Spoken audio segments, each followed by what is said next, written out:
बिस्मिल्लाहिर्रहमानिर्रहीम सल्लल्लाहु अलैहि वसल्लम। निकाह में चाहे मेहर का कुछ जिक्र करे चाहे ना करे, हर हाल में निकाह हो जाएगा, लेकिन मेहर देना पड़ेगा।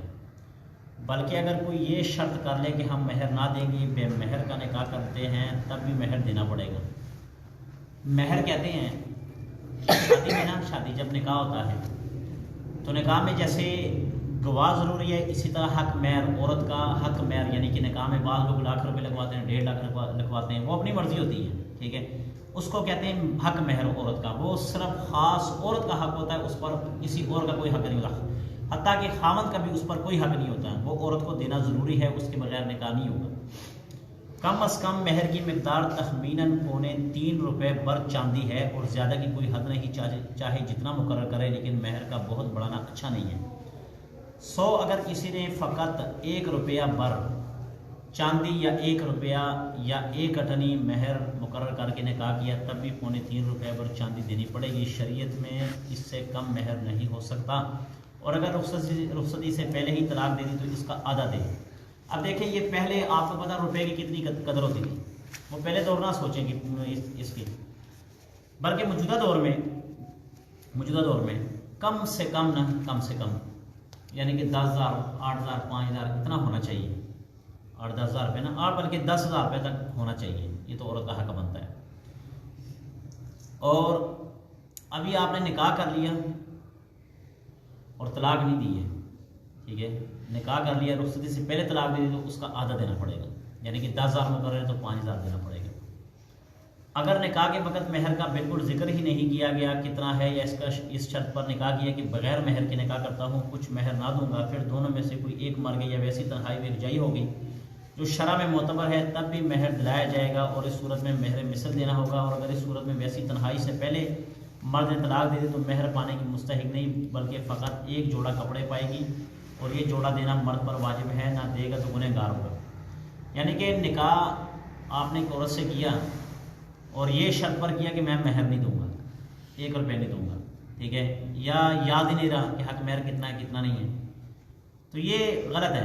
हक मेहर देना पड़ेगा, जो मर्जी हो हक मेहर देना पड़ेगा। ये हक मेहर ना देना ये गुनाह है, ये शर्त है, ये वाजिब है हक मेहर देना।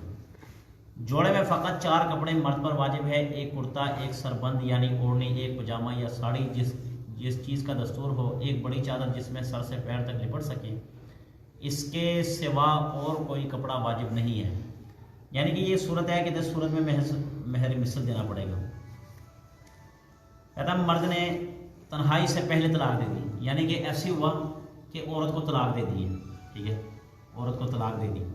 जब औरत को तलाक दे दी कि औरत के साथ तन्हाई यानी कि मुलाकात नहीं हुई औरत के साथ, तो इस सूरत में मर्द पर वाजिब है कि उसको कपड़े दे दें 4 जोड़े। यानी कि 4 जोड़े से क्या मुराद है, सरबंद है, ओढ़नी है, पजामा है, साड़ी वगैरह, ये मर्द के ज़रिए ज़रूरी है।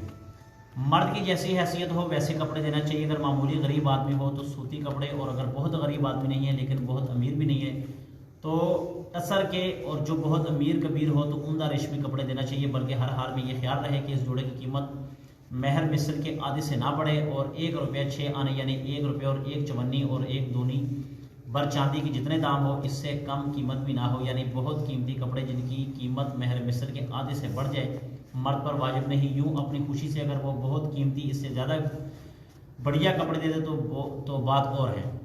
यानी कि आज जब औरत के साथ आपकी निकाह हो गया मगर अभी आपका हक मेहर नहीं मुकर्रर हुआ था, और आपकी तन्हाई भी नहीं, यानी कि तन्हाई उसके साथ इख्तियार नहीं की, मुलाकात नहीं हुई, तो उस औरत को तलाक दे दी, तो इस सूरत में मर्द पर चाहिए कि उसको कपड़े दे। अब वो कपड़े कैसे दे, अगर अमीर आदमी है तो कीमती जोड़ा दे, और अगर मीडियम आदमी है तो फिर उस हिसाब से, और अगर गरीब है तो फिर उस हिसाब से। यानी कि जिस तरह की एक बंदे की हैसियत होगी ना, उसके मुताबिक औरत को जोड़ा देगा। निकाह के वक़्त कुछ हक मेहर मुकर्रर नहीं किया गया, लेकिन निकाह के बाद मियाँ बीवी दोनों ने अपनी खुशी से कुछ मुकर्रर कर लिया, तो अब मेहर मिसल ना दिलाया जाएगा, बल्कि दोनों ने अपनी खुशी से जितना मुकर्रर कर लिया है वही लाया जाएगा।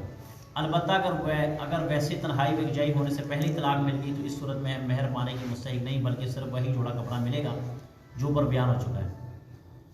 निकाह के वक़्त कुछ हक मेहर मुकर्रर नहीं है, यानी कि औरत मर्द दोनों में से किसी ने ये बात नहीं कि इतना हक मेहर देना है या नहीं देना है, तो अब दोनों ने शादी के बाद आपस में रल मिल के दोनों ने तय कर लिया कि इतना हक महर हम एक दूसरे, यानी कि मर्द ने कह दिया तुम्हें कितना चाहिए, औरत ने कहा चलो ठीक है मुझे 5,000 दे दो, तो अब 5,000 ही दे दे।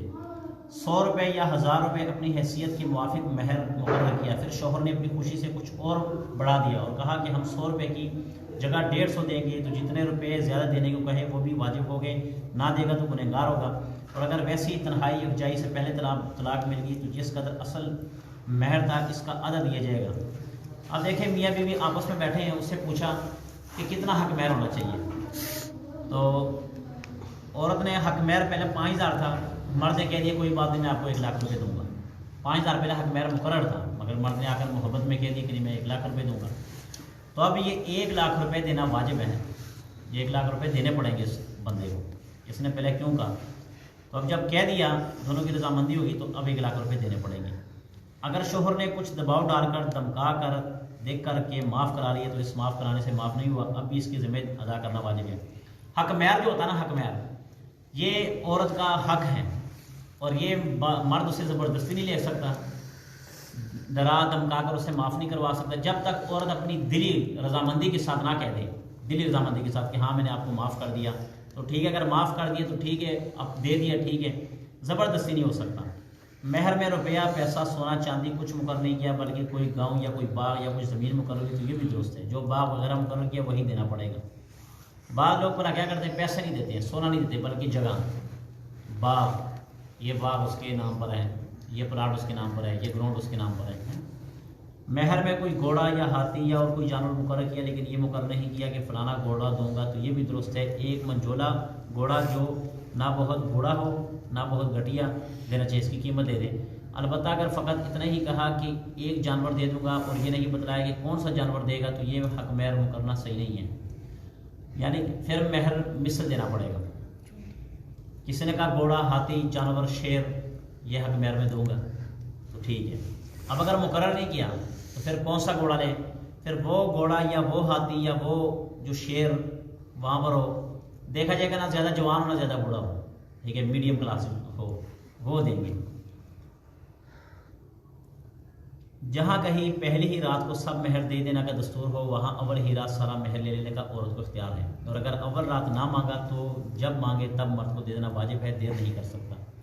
बाज़ ना ख़ानदानों में ये होता है कि जब औरत का निकाह होता है ना तो वो कहते हैं नगद हक महर दो औरत को, नगद, उधार नहीं। 1,00,000 रुपये 1,00,000 रुपये पहले औरत को दो, उसके बाद, उससे पहले नहीं। तो जहाँ पर ये हो दस्तूर वहाँ पर हो तो फिर पहले ही पैसे दे देने चाहिए और औरत को मांग लेने चाहिए और मर्द को दे देना वाजिब है।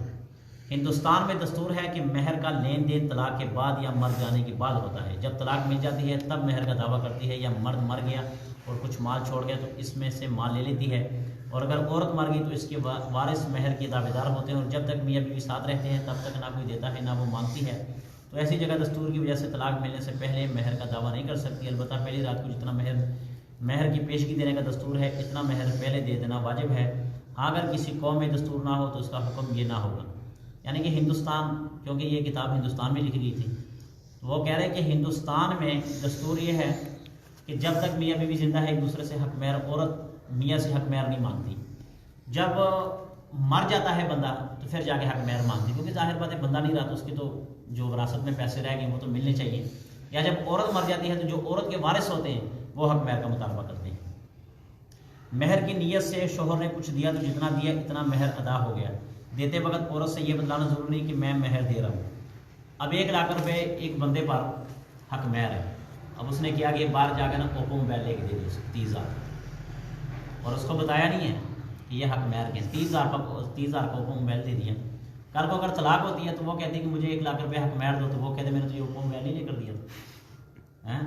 तो जाहिर बात जब ओप्पो मोबाइल लेकर दिया था 30,000 में से 30 निकालो कितने रह गए, 70। फिर अगर खान बर्गर ले गए को कढ़ाई शढ़ाई खिलाई हो, ठीक है, तो फिर तो वो अलग बात है। मर्द ने कुछ दिया लेकिन औरत तो कहती है कि ये चीज़ तुमने मुझको यूं ही दी है, महर में नहीं दी, और मर्द कहता है कि मैंने महर में दिया। तो मर्द ही की बात का एतबार किया जाएगा। अलबत्ता अगर खाने पीने की कोई चीज़ थी तो उसको महर में ना समझेगी और मर्द की इस बात के कुछ एतबार ना करेंगे। अब ये आखिर में लड़ाई हो गई। औरत ने कहा जी जो आपने मुझे दिया था वो तो हक महर नहीं था, वो तो वैसे आपने मुझे मोबाइल ले कर दिया था। तो मर्द कहेगा नहीं मैंने लेकर दिया, तो फिर इस सूरत में मर्द की बात का एतबार होगा और वो झूठी करार पाएगी, मर्द सच्चा होगा। और अगर वो कढ़ाई शढ़ाई खिलाई है, कोई बर्गर शर्गर लाए और वो कहे मैंने हक महर में दिए, तो वो नहीं हक महर में समझी जाएगी, वो नहीं। ऐसे तो बंदा कहेगा 30 साल तूने गुजारे हैं तो उन्हें तो 1 लाख रुपये तेरा हक महर था, 5 करोड़ की तो वैसी चीज़ें खा गई, बाकी तो मुझे दे, तो उसका एतबार नहीं होगा। ठीक है, वो चीज़ हो गई जो खाने पीने वाली ना हो, वो कपड़े लेकर दे दिए, ठीक है, बल्कि कपड़े भी नहीं कहने चाहिए क्योंकि कपड़े भी तो आम चीज़ है ना। हाँ मोबाइल तो नहीं रोज़ रोज़ आता ना।